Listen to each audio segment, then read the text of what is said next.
Eu sou Carlos de São Paulo e vou dar continuidade a essa programação que eu faço de pegar sonhos sonhados por figuras literárias e fazer a análise desses sonhos. Ou melhor, divulgar mais esse ensino junguiano de como ocorre esse funcionamento do sonhar, do imaginar, do fantasiar. Então, dessa vez, eu quero trazer para vocês um livro que foi escrito por uma pessoa em estado terminal, ou melhor, foi escrito não, ela começou a escrever, mas não dava tempo de terminar antes da sua própria morte. Então, esse livro, que foi chamado aqui no Brasil de 7 minutos depois da meia-noite, e antes conhecido lá nos Estados Unidos como Monster Call. O escritor que pegou essa obra já começada, imaginada, para terminar, foi Patrick Ness, um bom escritor, e o livro ficou muito bom, inclusive foi transformado em filme, um filme que ganhou esse nome no Brasil, 7 minutos depois da meia-noite.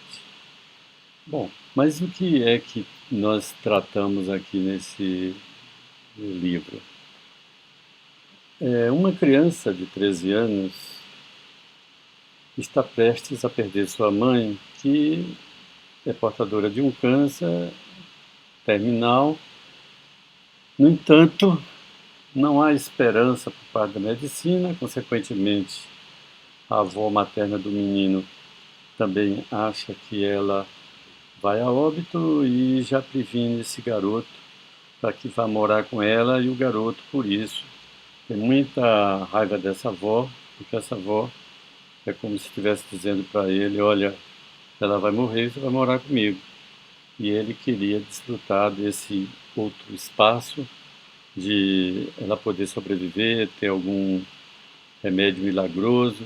Bom, é difícil para todos nós uma perda afetiva, inclusive num período da vida como a adolescência, de uma mãe, né? A quem vou chamar quando estou inseguro? Sem contar que o pai do garoto era distante afetivamente e geograficamente. Ele tinha outra família e não dava assim atenção ao filho. O filho fazia os processos domésticos, estudava, e na escola foi divulgado por uma vizinha, uma garota da mesma idade, de que ele estava com a mãe dessa forma. Isso teve como consequência ele ficar, vamos dizer assim, quase sem amigos na escola, porque as pessoas com respeito, com medo de fazer alguma coisa, praticamente deixou esse rapaz como se fosse invisível, com exceção de um colega dele que praticava o bullying com ele e tinha como os seguidores dele, 2 ou 3 outros meninos da mesma idade, que ficavam seguindo esse outro, não tinham coragem de fazer absolutamente nada, apenas era uma espécie de pessoas que aplaudiam, né, seguidores que aplaudiam aquele líder. Bom, mas como aconteceu isso? Eu vou mostrar em primeira mão a questão do sonho, porque nessa história, além do sonho, nós vamos ver também uma outra prática da psicologia analítica que nós chamamos de imaginação ativa. A imaginação ativa é como se fosse um sonho que você está acordado, mas dá ao seu eu uma condição de não fazer nenhuma crítica e poder deixar a imaginação trabalhar.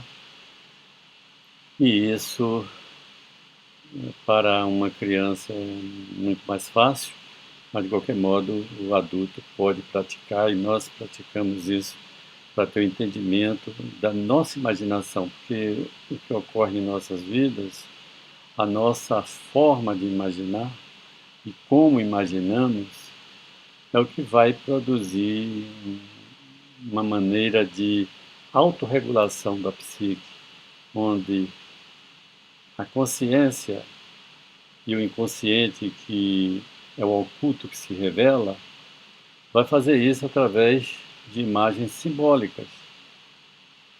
E o terapeuta que está aí assistindo esse cliente ou um cliente, ele vai ouvir a narrativa do cliente de uma forma simbólica e não literal, enquanto que o cliente está contando uma história de forma literal. Ocorre que, no caso desse garoto, é a própria natureza cuidando dele. Então, vamos iniciar vendo esse sonho, que é um pesadelo que, à meia-noite, 7 minutos depois da meia-noite, ele tem esse pesadelo. Então, vamos seguir o pesadelo.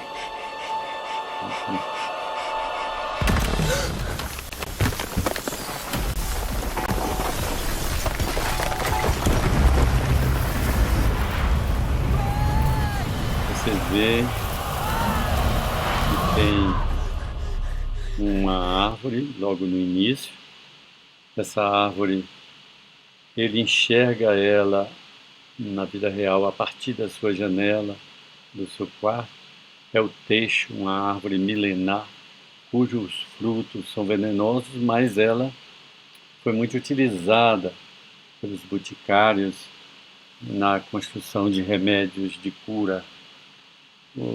Ao lado tem aquela igreja e ele então imagina esse cemitério onde tudo desaba, e se nós prestarmos atenção, nós vamos ver que a mãe do garoto está caindo num abismo, num buraco, e ele segura suas mãos na esperança de salvá-la, de não deixá-la cair. Mas ele não tem força, não consegue manter essa mão, e ela cai, e ele acorda com aquele sofrimento de quem agora está órfão, né?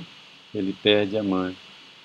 E a força de segurar a mãe mede também essa força de suportar essa perda, que está sendo muito difícil para ele. Esse rapaz, durante o processo de estar convivendo com isso tudo, ele pega um caderno de desenho e começa a desenhar algumas coisas, dentre elas o principal é o teixo dessa árvore. Até porque a mãe dele, na infância dele, já desenhava e tinha um caderno que ele apreciava esse teixo. Em algum momento, a mãe passa aquele filme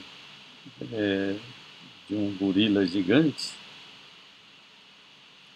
e ele aprecia aquilo indignado com as pessoas que estão querendo matar o King Kong.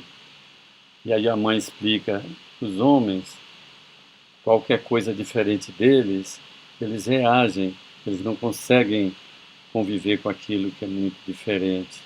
E o garoto, por alguma razão, começa a imaginar de uma forma, como nós chamamos de imaginação ativa, né? Que aquela árvore ganha essa imagem. Uma imagem única. Por que não foge, Connor O'Malley? Por que não corre para sua mãe? Vejam que a primeira coisa que a árvore falou, uma das coisas que ela fala é: chame quem vai lhe socorrer, chame sua mãe, porque é como a psique do garoto vivendo a expectativa de, diante de alguma ameaça, como fazer, não tendo essa mãe. O garoto ainda desfruta de uma expectativa desse teixo poder salvá-lo. Então, na imaginação dele, o teixo vem dessa forma e ele entende que esse teixo fala que ele vai ouvir 3 histórias, mas haverá uma quarta que será contada pelo próprio menino.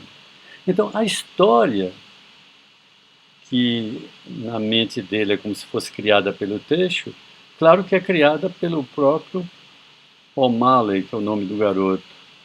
Então, o O'Malley, ao ouvir a história, ele vai interagindo com aquele eu onírico, dialogando com esse outro aspecto agigantado, tal como King Kong, né?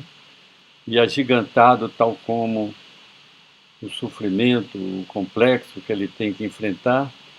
E é como se ele estabelecesse uma relação com esse monstro que deveria ser a morte dessa mãe por um câncer que está exterminando com ela, ganha essa dimensão de um monstro com um garoto desse tipo.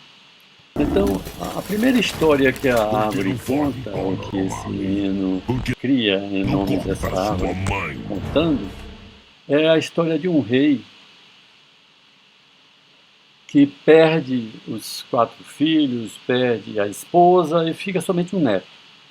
Esse neto, ele cresce, vira um príncipezinho, mas ainda menor de idade para assumir o reino, e esse rei casa-se com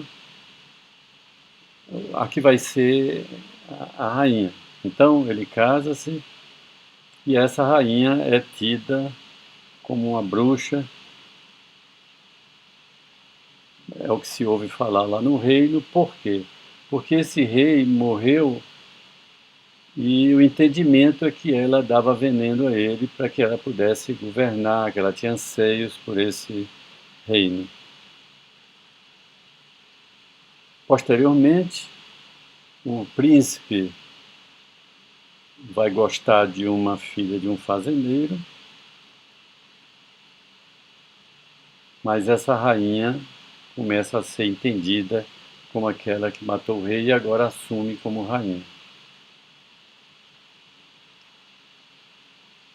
No processo de relação do príncipezinho e neto, o neto é como se estivesse configurando, né? Ele, o menino O'Malley, né? Que tem o avô traduzido pela mãe, que já faleceu, mas ele fica nessa relação com esse avô através dos desenhos da mãe e do que ela conta sobre ele. E, na verdade, aí você tem a tradução do neto e a sua namorada. E vai acontecer aí o seguinte fenômeno. A rainha é dito pelo Teixo que queria casar com o príncipe para continuar no poder. E o menino diz, mas que nojo, talvez revelando esse Édipo, essa ferida incestuosa de garoto da cidade. O príncipe um dia encontra a sua namorada morta, esfaqueada. E aí ele começa a anunciar no reino de que a rainha havia matado essa namorada desse príncipe. Com isso, fica todos no reino contra a rainha e querem linchar a rainha. E aí, o que vai acontecer é que o Teixo diz para O'Malley, nessa imaginação ativa, nesse diálogo, que ele procurou salvar a rainha. E aí O'Malley diz, mas ela não era uma bruxa, você salvou a pessoa má? Não foi ela que matou o rei, não foi ela que matou a filha do fazendeiro que o príncipe amava? Quando então o texto revela que ela pode ser uma bruxa, mas ela não foi a pessoa que matou o rei. O rei morreu de velhice, apenas ela foi acusada disso. E também não foi ela que matou a filha do fazendeiro. A filha do fazendeiro foi morta pelo próprio príncipe que a matou para poder acusar a rainha e assim derrubar a rainha do poder e ele poder assumir o poder. O'Malley então pergunta, mas então, e o que aconteceu ao príncipe? Aí o texto diz, ele governou bem esse reino, os súditos gostavam dele e o reino foi feliz com ele. Ou seja, ele não foi punido pelo crime que cometera, e o texto diz, as histórias, elas são criaturas selvagens que quando você as solta, quem sabe o que pode causar. E sempre vai haver possibilidade de existirem bruxas, sempre vai haver filha de fazendeiro que pode morrer, e sempre vai haver, como o príncipe, né, que se deu bem na vida apesar do que fez. Com essa história, a psique de O'Malley estava, na verdade, trabalhando a relação dele com a avó. A avó, como um análogo a essa rainha bruxa, era tida por O'Malley como bruxa, porque ela sempre queria ter uma conversa com O'Malley e dizendo sempre a ele que ele vai morar com ela, como se dissesse, sua mãe vai morrer mesmo e você vai ter que morar comigo. E essa falta de fé e essa falta de acreditar a possibilidade da vida dessa mãe tornava essa avó uma pessoa com a qual o menino não se dava bem e sempre sofria com a ideia de tê-la em casa, até porque ele terminava indo dormir no sofá. E quando essa mãe era hospitalizada, ele ia para a casa dessa avó, ia dormir lá. E uma dessas vezes que a mãe foi hospitalizada, que ele foi dormir na casa da avó, novamente o texto vai contar para ele uma outra história, e agora é a segunda história. E essa segunda história,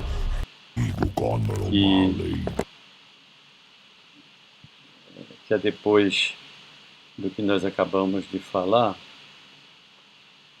relata o seguinte, vamos colocar.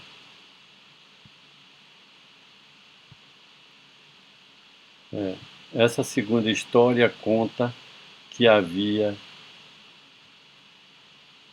uma época que tinha o boticário, e no século XIX isso prevalecia a escola de medicina, a primeira criada no Brasil, aqui em Salvador, né? Tinha a farmacologia, mas ainda era nessa faixa das atividades com vegetais, com produtos assim, quase que como alquimistas, né? Esses boticários faziam o trabalho da cura através de medicações naturais, vegetais e etc. Então foi chegando às fábricas e com o surgimento dessas fábricas foi acabando o trabalho do boticário. Então na história ele conta que existia um pastor que pregava contra o boticário, que gostava do seu povo e queria que o seu povo usasse os remédios oficiais fabricados e que hoje a medicina sabe dos seus efeitos e controla, etc. Então está aí o boticário, as fábricas ali enchendo o céu de fumaça, que são os fabricantes de remédio. O boticário não tinha mais espaço para fazer sua prática, porque o pastor não deixava que ele pegasse nada do texto. Mas aí tem uma ocorrência que as filhas do pastor um dia adoecem, e o pastor amava essas filhas, e perdeu todas as esperanças com relação aos remédios industrializados, com relação à medicina, com relação a tudo que podia ser feito. E aí ele resolveu ir buscar o boticário e olha o que ocorre. ele suplica ao Boticário.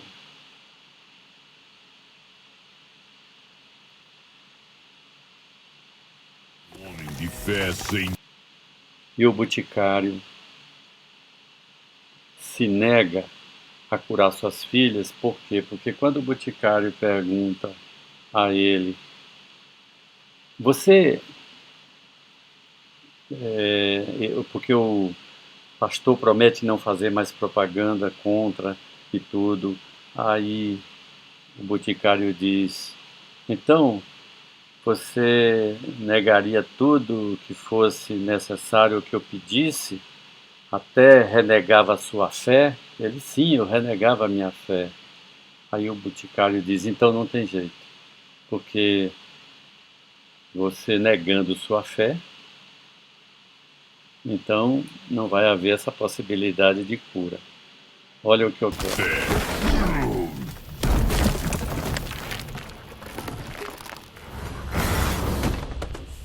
O Teixo fala para o O'Malley de que resolveu quebrar a casa do pastor. E O'Malley, mas não seria o Boticário que deixou as meninas morrer?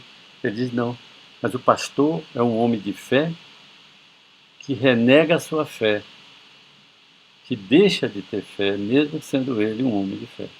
Então isso é grave, e aí começa, na imaginação do menino, a quebrar a igreja ou a casa do pastor, quando na verdade é o menino, numa espécie de sonambulismo, que está quebrando a casa da avó. Ele está aí atuante, arrebentando tudo, o que vai assustar no outro dia, quando a avó vê tudo quebrado e ele também. Então, quando o O'Malley vê tudo quebrado e se assusta com isso, a avó também fica praticamente apática, nem vai castigá-lo, porque ela sabe que é uma forma do menino colocar essa expressão da dor, da perda da mãe, e de alguma maneira ela fica somente contemplando aquele prejuízo enorme. Ela tinha muito zelo pelas coisas dela, e o menino estava na casa dela. E dessa forma, há um sofrimento do menino em se ver naquela condição de ter causado todo aquele estrago, como se tivesse se vingado da avó, quando na verdade ele sentia-se também muito culpado por ter desejado que acabasse esse sofrimento, e então seria com a morte dessa mãe que acabaria. E de alguma forma ele estava lutando aí pela falta de fé, que essa avó não tinha fé de que essa filha dela pudesse ser curada. Então, a transferência do menino para quebrar a casa da avó é como se estivesse se vingando dessa falta de fé que agora a psique dele também estava se preparando para aceitar essa morte, e por isso ele não tinha mais espaço para ter a fé, porque quando a mãe contou que resolveu apelar para remédios naturais feita do teixo, ele ficou encantado com a possibilidade de cura, mas ela depois dissera a ele que ela estava realmente piorando e nada tinha resolvido. E ocorre a terceira história, porque a terceira história vai acontecer dentro da escola. O menino que faz o bullying chega para ele e fala o seguinte: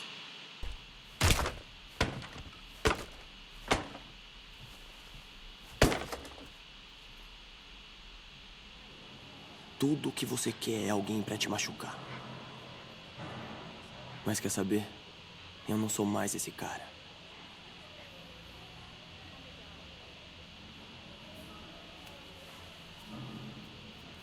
Adeus, O'Malley. Eu não te vejo mais. Agora também é invisível pra mim. Espero que a sua mãe melhore.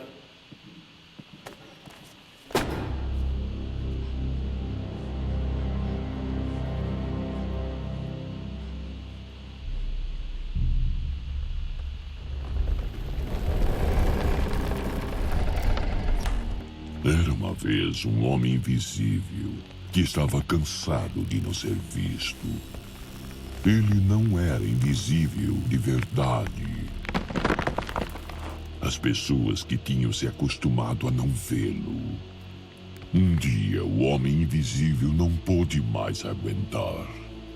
Ele ficava pensando: se ninguém nunca te vir, será que você existe mesmo?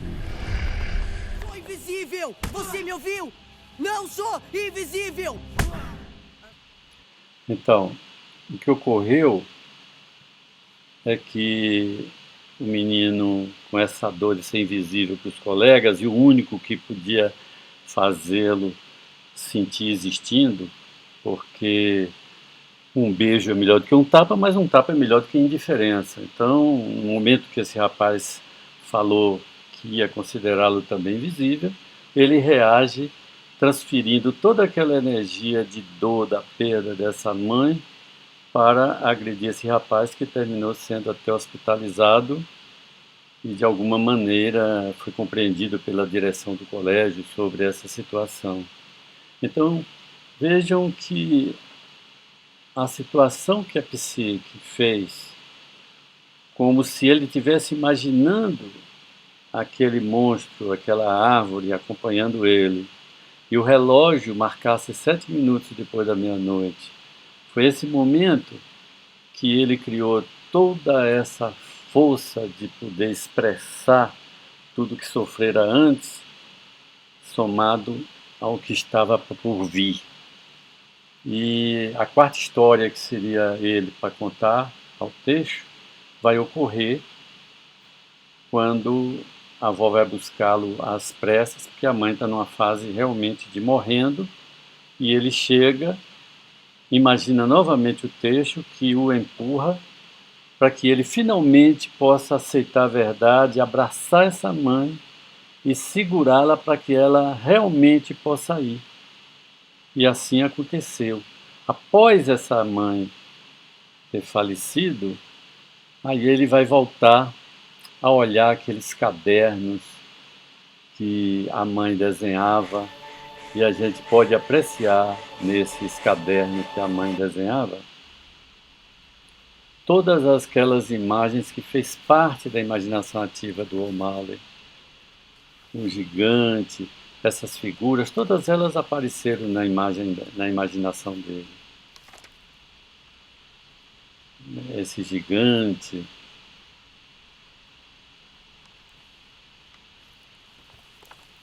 a rainha,